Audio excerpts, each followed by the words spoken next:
check.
Hello. I'm doing a voiceover, so I will be focusing on that. I was literally about to start, but I'd love to see you in the live anyway. How are we doing? Oh, no, I've missed some. Is that, okay, that's still going. That's cool. Lovely. Right, so let's do this. Wait for a car to pass. My whole life waiting for cars to go past. Okay, let's do it. On the 28th of on the 28th of April, 1789, in the early hours of the morning, Fletcher Christian stood awake at the helm of HMAV Bounty. Let's get into the vibe for this. Let's get going. Okay, let's do this. Electric sheep. Let's do it. On the 28th of April, 1789, in the early hours of the morning, Fletcher Christian stood awake at the helm of HMAV Bounty. His stomach probably grumbled from the measly half portion of rations he had eaten many hours before, and although his mind... Let's start again, car. His stomach probably grumbled from the measly half portion of rations he had eaten many hours before, and although his mind should have been on commanding the vessel, the constant berating and belittling he had received month after month, the constant berating and belittling he had received month after month by his commanding lieutenant and so-called friend, William Bligh, filled his mind. Let's start again. Oh, thank you for the like. Really appreciate that. Who have we got here? I can barely even see you guys. Sorry. Hi. Hello. Let's start again. We can do a really good take, third time round. On the 28th of April, 1789, in the early hours of the morning, Fletcher Christian stood awake at the helm of HMAV Bounty. His stomach probably grumbled from the measly half portion of rations he had received many hours before, and although his mind should have been on commanding the vessel, I'm not happy with that bit. His stomach probably should have... His His stomach probably grumbled from the measly half portion of rations he had eaten many hours before, and although his mind should have been on commanding the vessel, the constant berating and belittling he had received month after month by his commanding lieutenant and so-called friend, William Bligh, filled his mind. He couldn't live another day under, I don't know where I was looking. He couldn't live another day under such a tyrant and had but two choices. And so had but two, yeah. He couldn't live another day under such a tyrant he couldn't live another day under such a tyrant and so had but two choices. Use the wood he had acquired from the vessel's carpenter Purcell to build a makeshift raft and float to Tafua to be potentially beaten to death on the shoreline by the native islanders, or silently collect the weapons the vessel's weaponry, or silently collect the... Sorry guys, thank you so much for the likes, stuff like that. Nice voiceover work, thank you so much.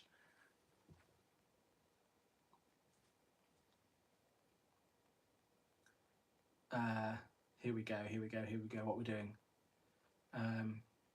Or silently collect the vessel's weaponry, or silently collect the weapons vessel, or silently collect the vessel's weaponry. I'm smiling now, and you can hear it in the voiceover. Or silently collect the vessel's weaponry, corral those loyal to Bligh, and take command of the bounty for himself.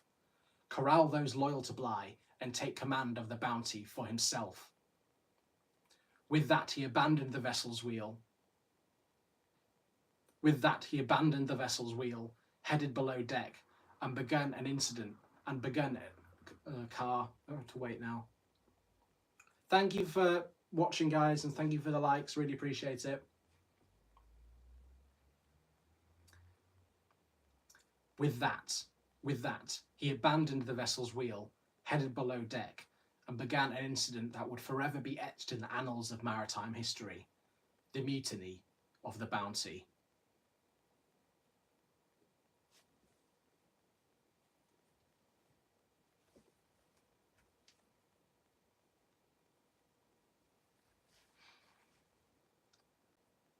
Christian located Quintal and Martin, two able seamen that had his allegiance.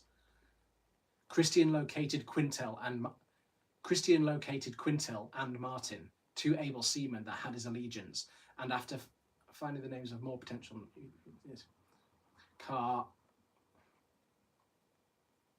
Christian located Quintal and Martin, two able seamen that had his allegiance, and after finding the names of more potential mutineers, they made their way to the upper deck, ordering anyone there to silence whilst taking control of it.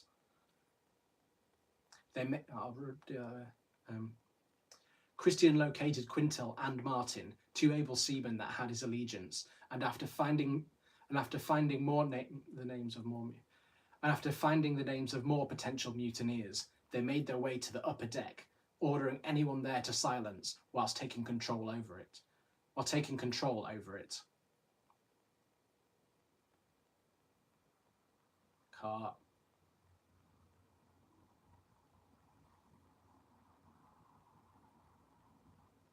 Yes, I do remember you. Hello, how are we doing?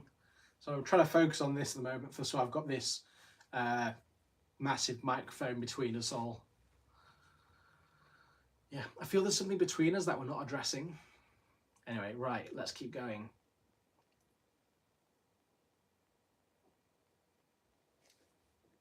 Christian then went below again, collecting muskets from the chests they had been stored in and distributed them between the mutineers before making their way to Bligh's cabin. Christian then went below again, collecting muskets from the chests they were stored and distributed them between the mutineers before making their way to Bligh's cabin. Christian and Churchill quickly grabbed Bligh. Christian and Churchill quickly grabbed Bligh and tied his hands behind his back, telling him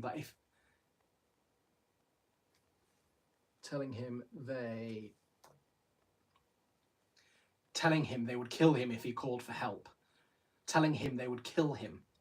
help. Bligh swiftly called as loudly as I could in hopes of assistance.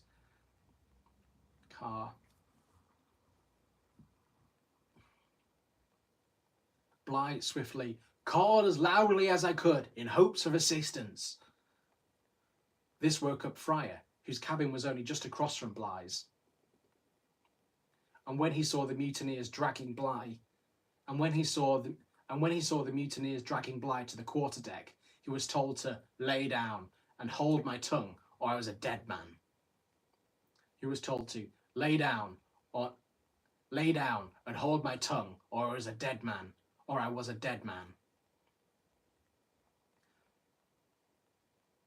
Fryer made his way up to the quarterdeck and briefly managed to talk to Bligh.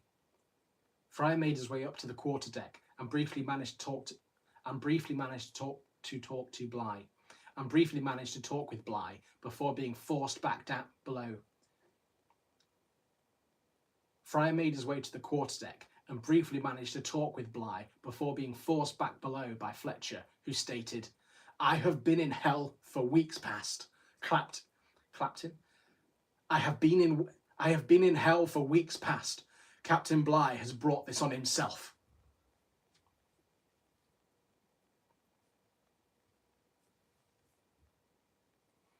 The quarterdeck swiftly became unorganized chaos as shouting, jeering, and cursing caused more crew to investigate the noise. The mutineers would berate Bligh as he continued to shout for them to knock Christian down. Do that better. The mutineers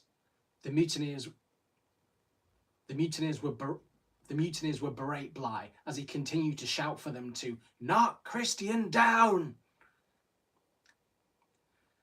During this time, Christian was visibly distressed,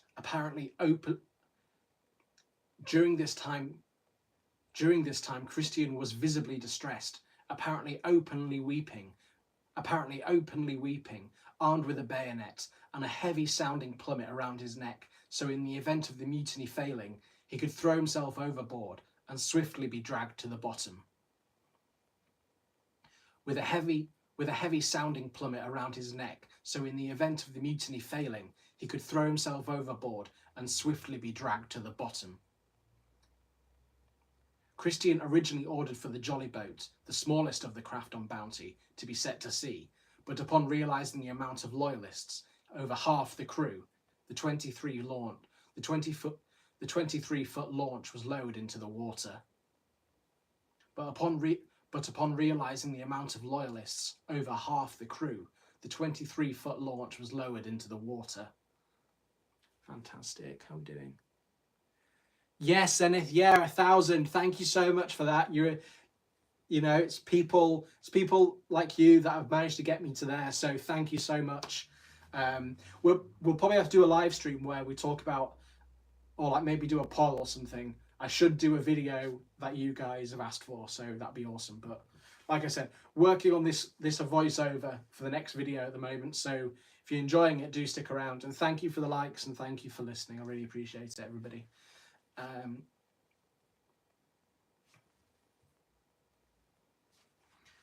Of the supplies given to the loyalists were rations enough for 5 days for the 19 crew, basic navigational equipment, carpentry tools, and 4 cutlasses. Of the supplies given to the loyalists were rations enough for 5 days for the 19 crew. Of the supplies given to the loyalists were rations enough for 5 days for the 19 crew. Of the supplies, oh dear. Can't have you going out on me, guys. That'd be awful. Of the supplies given to the loyalists were rations enough for 5 days for the 19 crew, basic survival equipment, carpentry tools, and 4 cutlasses. The craft had double its capacity. The craft had double its capacity, being just a few inches above the waterline as men and provisions were lowered in one by one. The craft was double its capacity, being just a few inches above the waterline as men and provisions were lowered in one by one. Let's wait for that car to get out of the way, lovely. Finally, Bligh was cut loose. And he was manhandled towards the deck's edge. Finally, Bligh was cut loose, and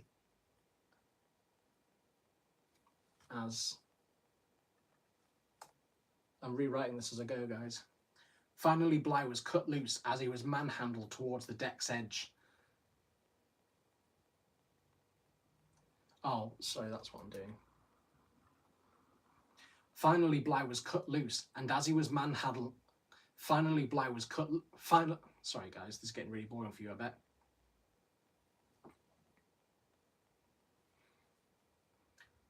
Finally, Bligh was cut loose, and as he was manhandled towards the deck's edge, Christian asked the deck's edge. Finally, Bligh was cut loose, and as he was manhandled towards the deck's edge, Christian asked if this treatment was proper. Oh, sorry, I'm getting this right. Finally, Bligh was cut loose, and as he was manhandled towards the deck's edge, asked Christian if this treatment was proper, considering the many instances of friendship he had received from Bligh. Asked Christian if this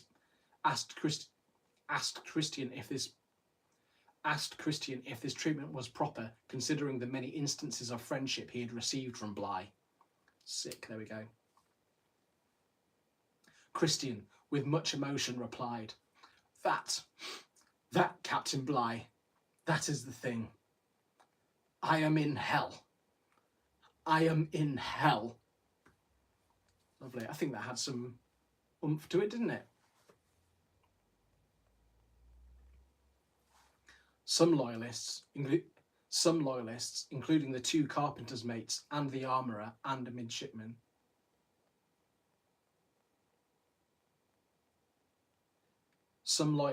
including the two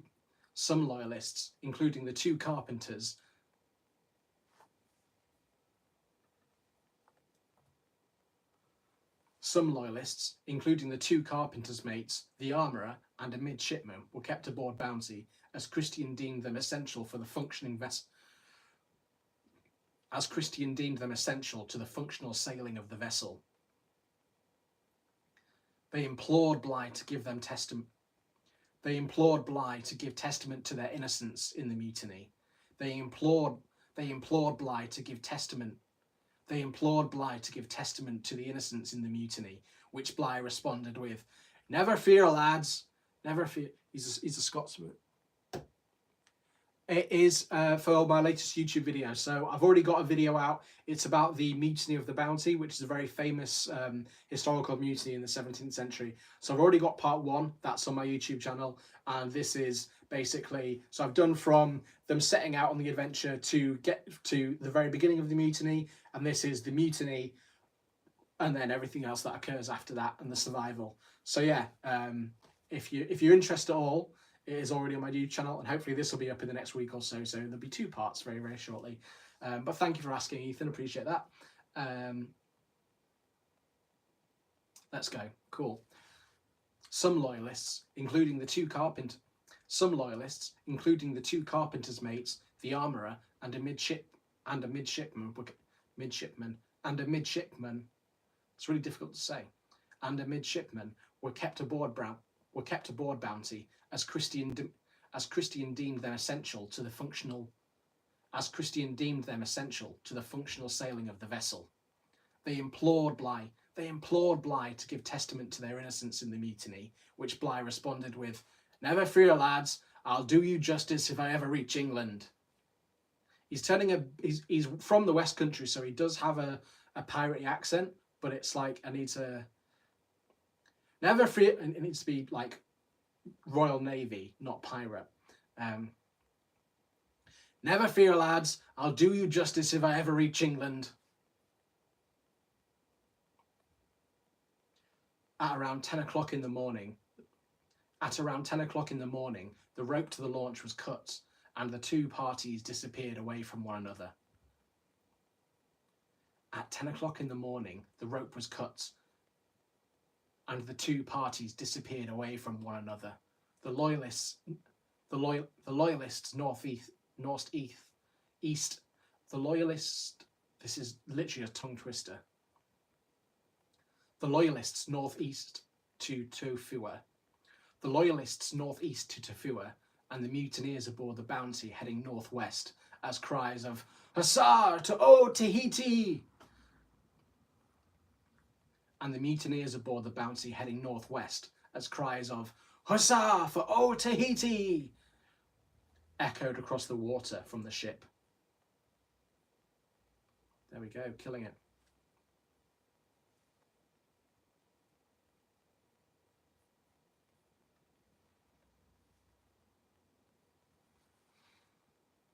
Bligh firstly planned to collect supplies on Tofua for the 3,500 nautical mile trip back to civilization in Kapang, East Timor.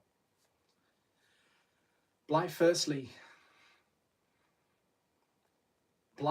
planned to collect supplies on Tofua for the 3,500 nautical mile trip back to civilization in Kapang, East Timor.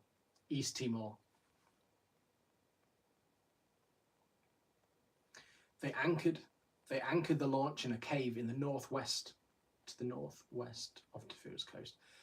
They anchored the launch in a cave to the northwest of Tofua's coast and began collecting water and other necessary supplies. They anchored the launch in a cave to the northwest of Tofua's coast and began collecting water and other necessary supplies.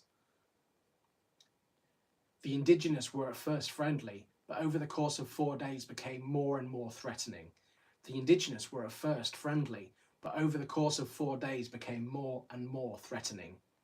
On the 2nd of May, the islanders gathered around the beach. On the 2nd of May, the islanders gathered on a beach, demanding Bligh hand over a magnifying glass they had witnessed him use to start a fire earlier.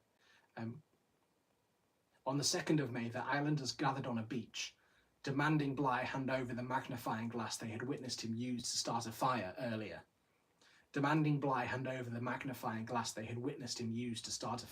earlier. Upon Bligh's refusal, Tofuans began clacking rocks together, a sign Bligh knew from his time with Cook that violence was shortly to follow. Upon Bligh's refusal, the Tofuans began clacking rocks together, a sign Bligh knew from his time with Cook that violence was shortly to follow.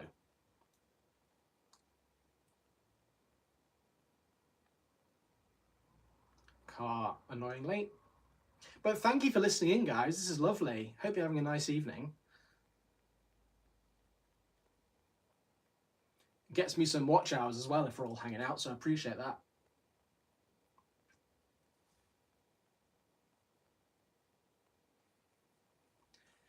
The men were hurried into the launch and started to make way as the Tofuans grabbed the boat's stern rope and began dragging it back to shore. The men were hurried into the launch and started to make way when the Tofuans grabbed the boat's stern rope and began dragging it back to shore. The quartermaster, John Norton, leapt out of the boat, cutlass in hand, The quartermaster, John Norton, leapt out of the boat, cutlass in hand, in an attempt to scare the Tofuans away, but was swiftly overwhelmed by the crowd and beaten to death. Pretty gnarly, guys. This distraction gave Bligh the opportunity to cut the stern rope. This distraction gave Bligh an opportunity to cut the stern rope, allowing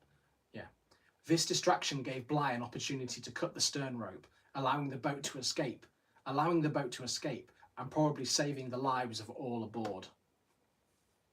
Sick.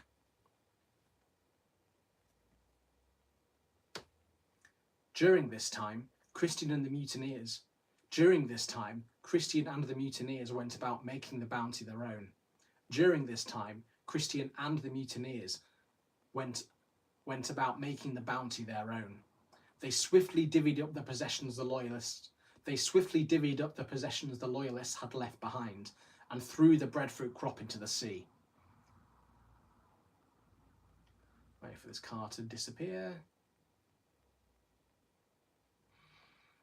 Christian knew that, regardless of Bligh surviving the ordeal, a search party would be sent for the bounty if it didn't arrive in the West Indies. And Christian knew that, regardless of Bligh surviving the ordeal, a search party would be sent for the bounty if it did not arrive. A search party would be sent for the bounty if it didn't arrive in the West Indies, and so, instead of sailing straight to Tahiti as Bligh assumed, they would travel to the small island of Tobai. 450 nautical miles south of Tahiti.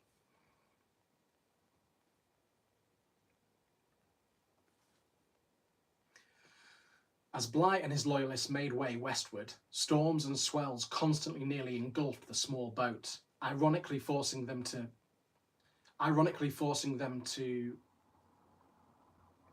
car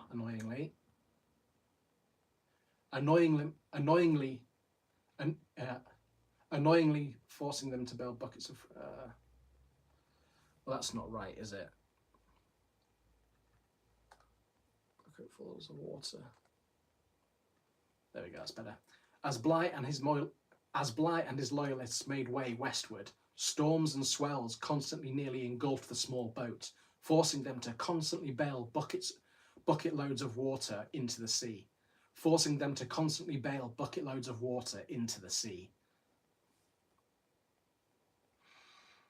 As they crested waves, the wind would nearly capsize them.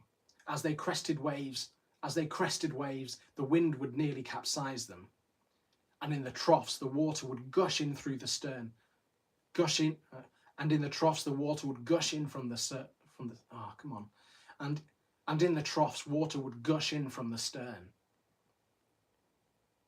Bligh knew that morale would be desperately low, and so got the crew to recite songs, pray together, and often told stories of his time and previous voyages. And so got the crew to recite songs, pray together, and often told stories of his previous voyages. Strangely enough, now Bligh had been stripped of the bounty, he approached his leadership with a new compassion.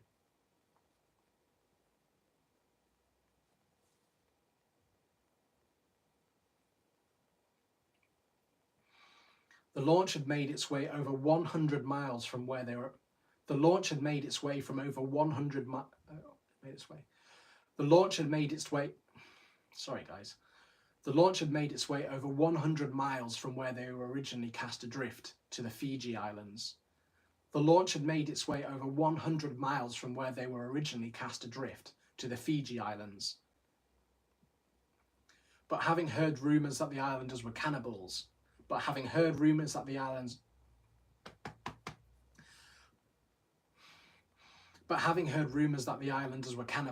they decided to sail straight past them.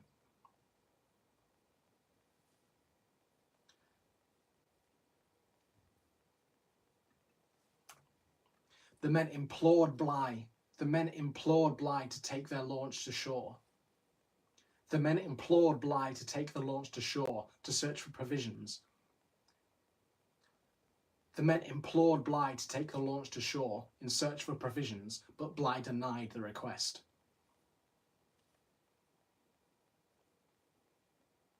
On the 10th of May, Bligh commanded the men to make a weathercloth. On the 10th of May, Bligh commanded the men to create a weathercloth by cannibalizing some spare sails.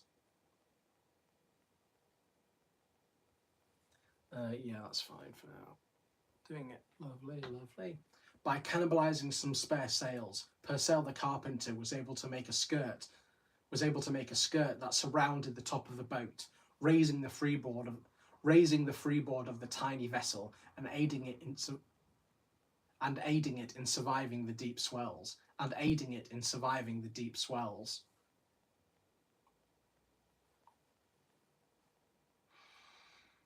The encounter in Tofua had made the party One second.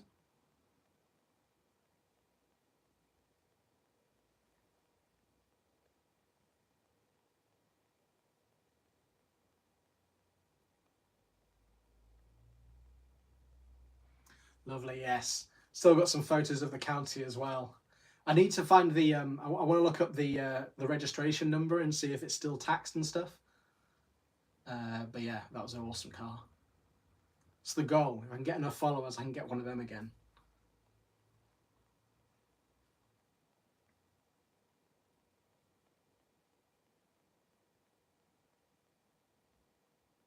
Okay, that's what's that.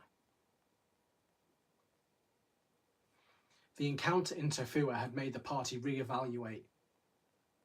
The encounter in Tofua had made the party reevaluate their initial plan of island hopping and gathering supplies as they went. There was no guarantee that any other indigenous islanders would treat them with civility, so Bligh decided to cut the rations to a meagre portion, an ounce of bread and a quarter pint of water for each man a day. Enough to last them to East Timor. Enough to last them till East Timor. This plan was unanimously agreed by all aboard.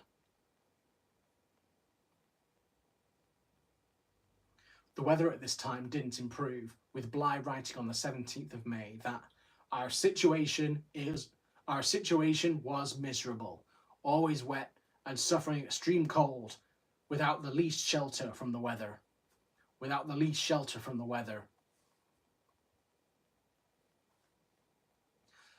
On the 24th of May, Bligh realised he had 29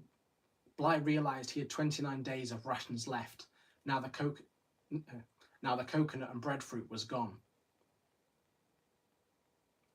He knew that a change in the weather may lengthen their voyage, so sought to extend their supplies by a further 6 weeks.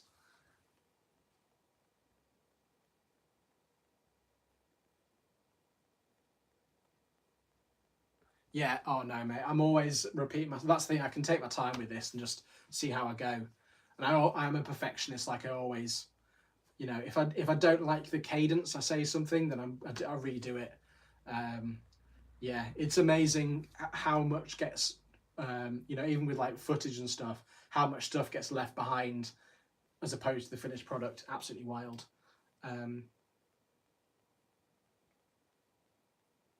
So I'm going to redo the sentence again. He knew that a change in the weather may lengthen their voyage, so sought to extend their supplies by a further 6 weeks. This was accomplished, with the crew's consent, by limiting meals to only twice a day. By sheer lucky coincidence, they managed to capture a seabird the next day, and again another the next morning, which was diced up and eaten raw.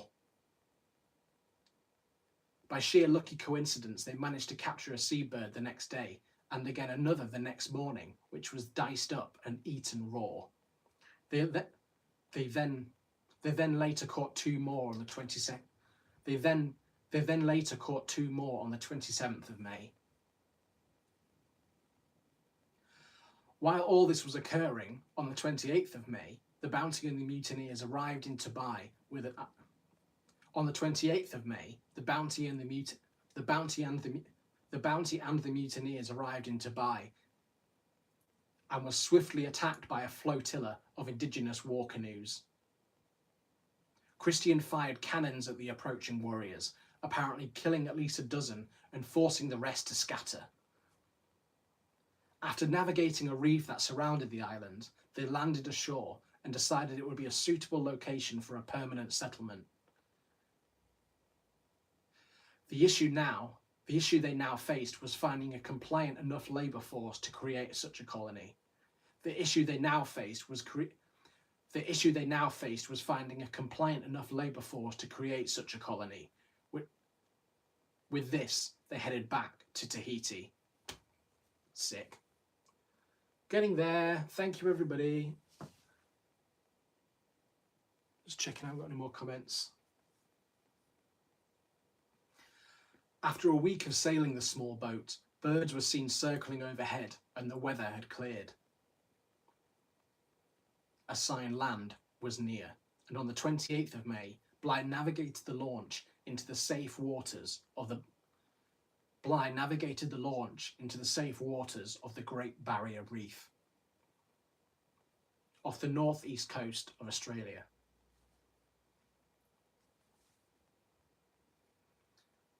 The boat was then ran ashore on a small piece of land Bligh would name Restoration Island. The boat was then ran ashore.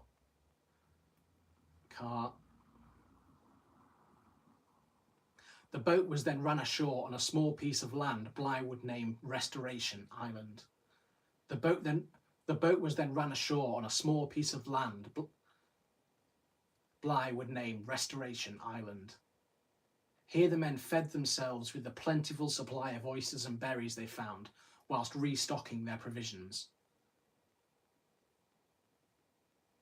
As elevating as the plentiful crop was, the gorging swiftly made the crew ill with stomach pains and diarrhoea. Whilst overhauling the boat there, they discovered the rudder had taken substantial damage from the turbulent stern currents. By sheer luck, the rudder hadn't broke, but if it had,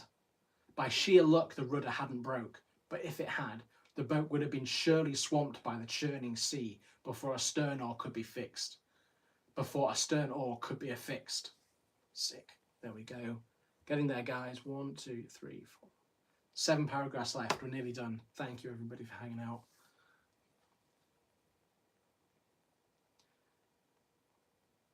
After 2 days' rest, they once again made way, beginning to island hop on the inside of the lagoon, when they noticed they were being watched by Aboriginals from the mainland.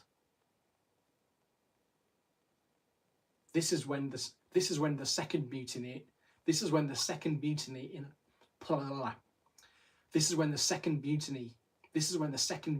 a month nearly occurred for Bligh. A heated argument started between him and the carpenter Purcell. A similar incident that had happened once before in Tasmania. A similar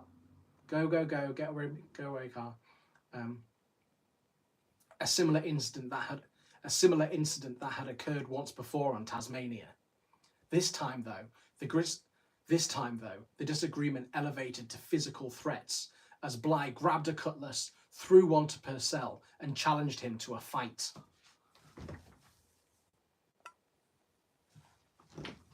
Nearly there. The tension was elevated even more when Fryer commanded Bligh to be arrested. The tension elevated even more so when Fryer commanded for Bligh to be arrested, which Bligh responded by saying he would kill Fryer if he intervened. There we go, fantastic. Next paragraph. The Bounty's mutinous crew arrived back on Tahiti on the 6th of June.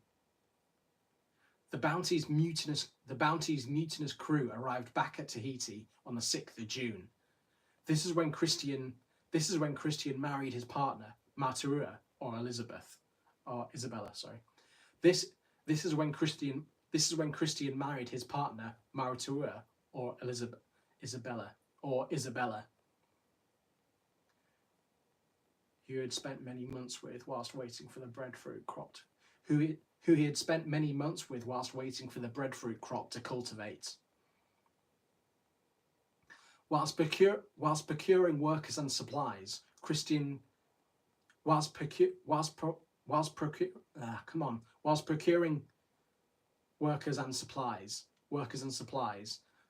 concocted a lie, saying that he Christian concocted a lie, saying that he, Bligh, and Cook had founded a settlement on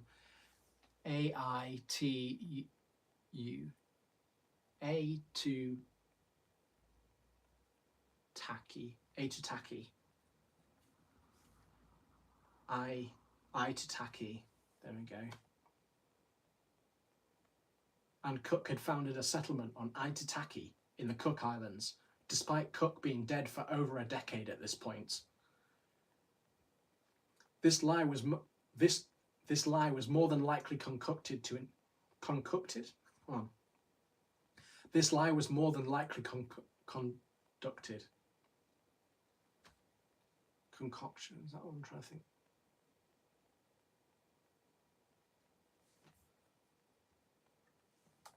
Concocted, yeah. This lie was more than likely concocted to ensure a peaceful relationship between Christian and Pomer, implying that civilization and reinforcements were not too far away if needed. On the 16th of June, the Bounty began its voyage back to Tabai with nearly 30 additional Tahitian men and women aboard.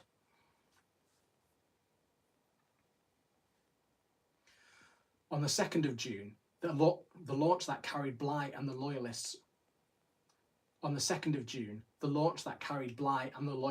rounded Cape York, the most northerly point of Australia. Bligh hugged the coast, sticking to the shoals and reefs of the Prince of Wales Channel. Bligh hugged the coast, sticking close to the shoals and reefs of the Prince of Wales Channel, near the Endeavour Strait.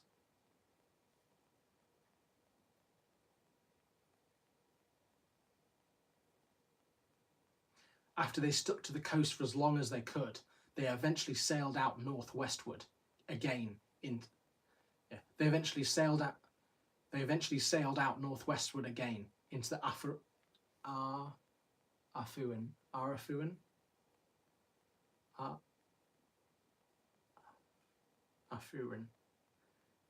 Arafuan Sea. Yeah. Again into the Arafuan Sea. Over the next 2 weeks, they battled rough seas, starvation, and melancholy.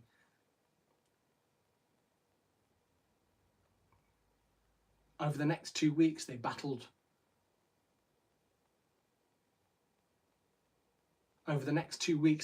the rough seas, starvation, and melancholy, with their salvation, Kupang Harbour, still over 1,000 nautical miles away, as they once again entered the open ocean. The trade winds were blowing from a west-southwest direction, perfect for a direct route to Kupang, despite the constant need for bailing by the crew. Considering the favourable wind and the men's exhaustion, on the 6th of June,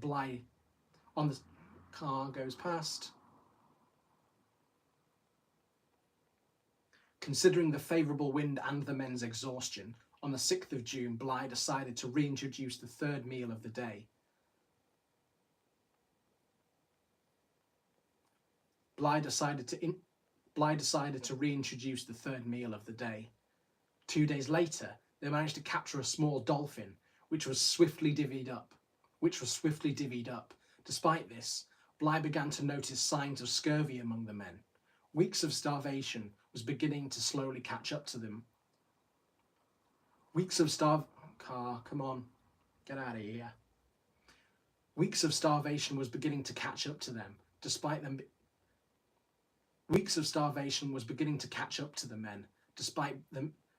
them being so close to rescue.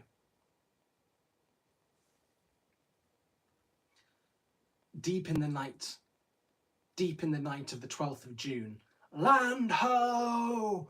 was shouted as the glinting lights of Timor were observed in front of them. Bligh, ever cautious after losing Norton, decided to stay at sea while searching for Kupang Harbour.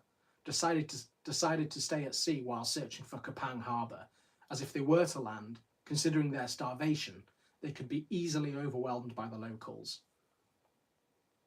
The next couple of days consisted of them steadily making their way around the coast to salvation. The next couple of days consisted of the next couple of days considered them consisted. The next couple of days consisted. Come on. The next couple of days consisted of them steadily making their way around the coast to salvation.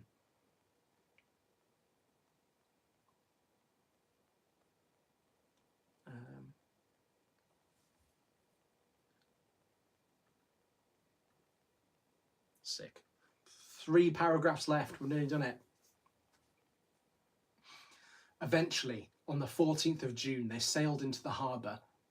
Eventually, on the 14th of June, they sailed into the harbour and had finally rescued themselves from it, and had finally rescued themselves from unimaginable peril, with a makeshift Union Jack tied to the top of the mast.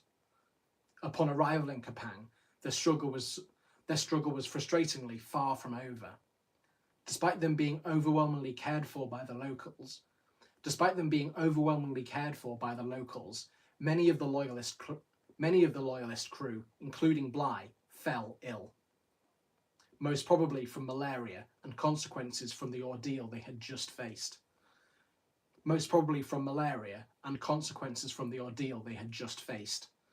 The master's mate Elphinstone, the quartermaster Linkletter, the butcher Robert Lamb, and the assistant surgeon Thomas Ledward,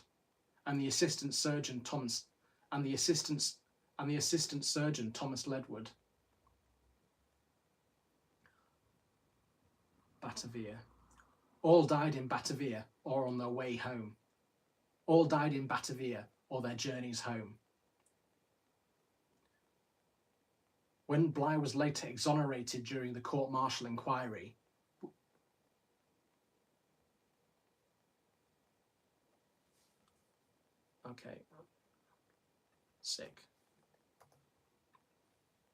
Bligh was later exonerated during the court-martial inquiry and would then become master and commander of the HMS Providence and eventually the governor of New South Wales, Australia. Nearly there, two more paragraphs, guys. Meanwhile, over that 2-month period, the mutineers and their new labour force attempted to settle Dubai. For security, they built Fort George, a palisade walled enclosure named serially after the king they had deserted from. A palisade walled enclosure. For security, they built Fort George. A palisade walled enclosure named serially after the king they had deserted and stolen a ship from. The indigenous population of Dubai were opposed. The indigenous population of Dubai were opposed to the new colony. The indigenous population of Dubai were opposed to the new colony, despite Christians' attempt to parley with them. There were multiple skirmishes with natives. I'll put that.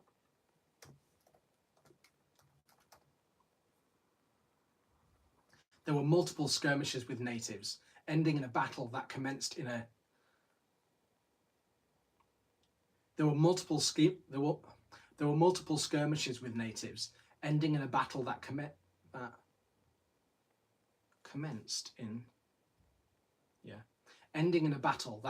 in 66 islanders being killed.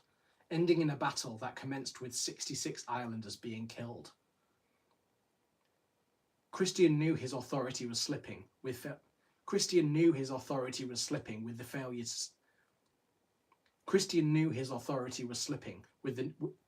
the failure to cement a settlement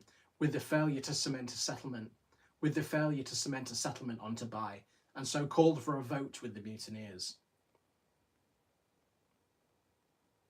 Despite 8 men remaining loyal to Christian, The rest were unhappy with their current situation and so wished to return to Tahiti. And so with that they made their way back to the island, with Christian knowing he could not stay there long after deposing his commander. 2 more paragraphs, nearly done, guys. Upon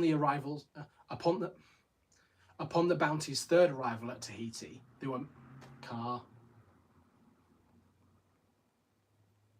Upon the Bounty's third arrival at Tahiti, they were met with hostility.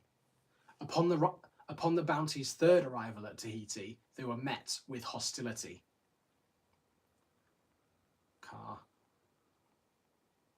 Whilst they had been gone, a British ship had landed and unravelled the truth about Christian's fictitious settlement and the fact that Cook had been long dead. Shortly after this, 15 of the mutineers abandoned Christian and the Bounty, taking their chances on the island. Knowing his visit would not be tolerated for long, on the 22nd of September 1789, Christian coaxed a group of Tahitians, mostly women, aboard Bounty under the guise of a gathering. As the frivolities took place, Christian cut the anchor rope and the Bounty began to float out to sea once again.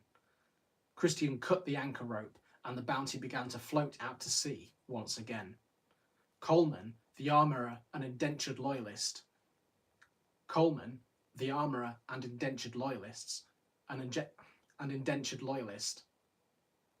saw what was occurring and so jumped overboard, luckily making it to shore.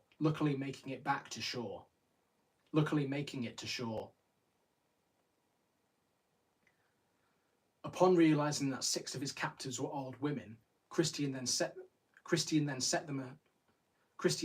ashore on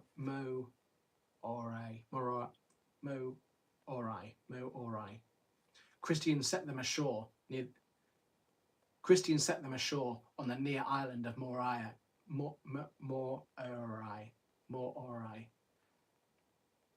Christian set them ashore on the near island of Morai. There we go, got it. Before heading back out to sea, the Bounty's...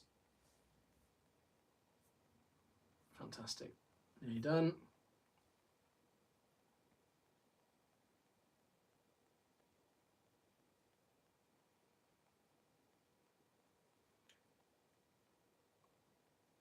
Before heading back out to sea, the Bounty's crew now consisted of only 9 of the original mutineers.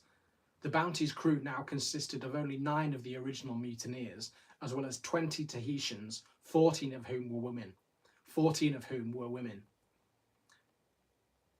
With that, they set their hopes out to settle one of the thousands of tiny islands in the vast Pacific Ocean. They set out in hopes to settle one of the thousands. They set out in hopes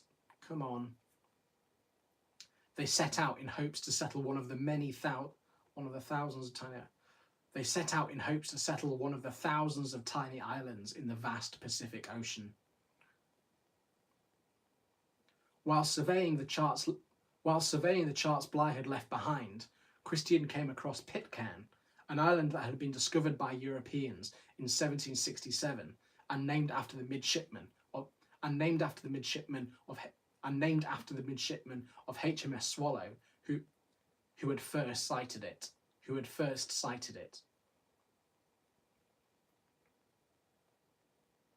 The island had its longitude correctly recorded, The island had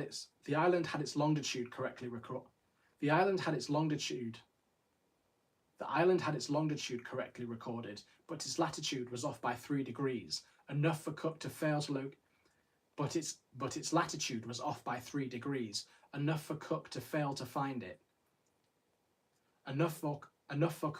to locate it on his voyages. After searching for months to locate the tiny slither of land in After searching for months to locate this tiny slither of land in the largest ocean on the planet, after searching for months to locate this tiny sliver of land in the largest ocean on the planet, eventually Christian sighted it, and considering its misplacement on Royal Navy maps, deemed it the perfect place to hide the bounty, its mutinous crew, and their abducted Tahitians. Fucking there we go, that's it. Done. Fucking send it. Oh, I've forgotten to press record. No, I'm joking. Brilliant. That's it. That's how we do a recording. And it is 11 o'clock at night nearly, which is good. So now I can relax. Thank you so much. Thank you. Yeah, really, really appreciate all the comments and stuff like that. I've finished recording now, so I'm going to go. But thank you everybody for hanging out, and we'll catch up soon. Bye bye.